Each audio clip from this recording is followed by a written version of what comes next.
Excise tax గురించి last week Jaganmohan Reddy గారు కూడా మాట్లాడారు, నిన్న బొగ్గన గారు కూడా మాట్లాడినారు. 2023లో ఎక్సైజ్ మీద మీరు సంపాదించింది 4,900 కోట్లు, 23లో 5,000 కోట్లు, 25 జూలైలో 5,681 కోట్లు, 5,600 దాదాపు 800 కోట్ల రూపాయల ఆదాయం ఎక్సైజ్ మీద అదనంగా మాకు వచ్చింది. ఎందుకు వచ్చింది? తాగే వాళ్ళే ఎక్కువేం కాల, వాళ్ళే ఉన్నారు అంతే. షాప్లో చేయగానే తాగే వాళ్ళే ఎక్కువ కాలే కదా. ఎందుకు వచ్చింది? మేము రేట్లు ఏమో తగ్గించేసాం, మీరు ఒక్కొక్క దాని మీద 200 నుంచి 300% ఎక్కువ వేశారు. మేము 99 రూపాయలు పెడుతున్నాం ఒక్కొక్క బాటిల్కి, అయినా కూడా మాకు ఎక్కువ ఆదాయం వస్తుంది.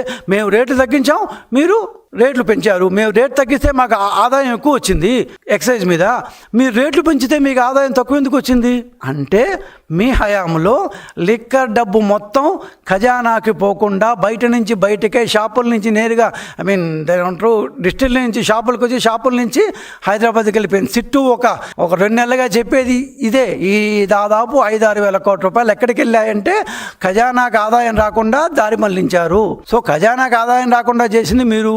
మేము అన్ని ఆదాయం వస్తాం కాబట్టి లిక్కర్లో కూడా దాదాపు 5,680 కోట్లు, 700 కోట్లు 3 నెలల్లో 3-4 నెలలు 700 కోట్ల రూపాయలు ఎక్స్ట్రా వచ్చింది మీరు సంపాదించిన దానికంటే. రేట్లు తగ్గించిన తర్వాత, రేట్లు తగ్గిస్తే ఆదాయం ఎందుకు పెరుగుతుంది? గవర్నమెంట్ డబ్బు గవర్నమెంట్కి వస్తే ఏమీ కాదు.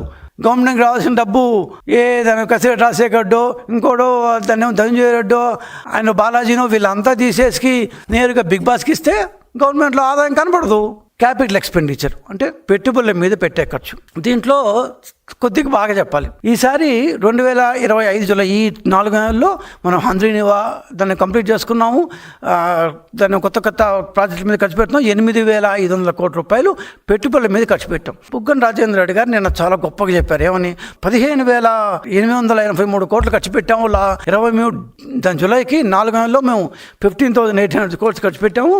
మీరు కేవలం 8,500 కోట్లు మాత్రమే ఖర్చు పెట్టారు, మీకంటే మేము 7,000 కోట్లు ఎక్కువ ఖర్చు పెట్టామని. బుగ్గన రాజేంద్ర గారు, ప్రజలకు మరుపు సహజమే, మర్చిపోతారు, నేనేం కాదంటలేదు. కానీ మా లాంటి వాళ్ళు ఉన్నారు గుర్తు చేయడానికి, ఒకవేళ మర్చిపోయినా కూడా.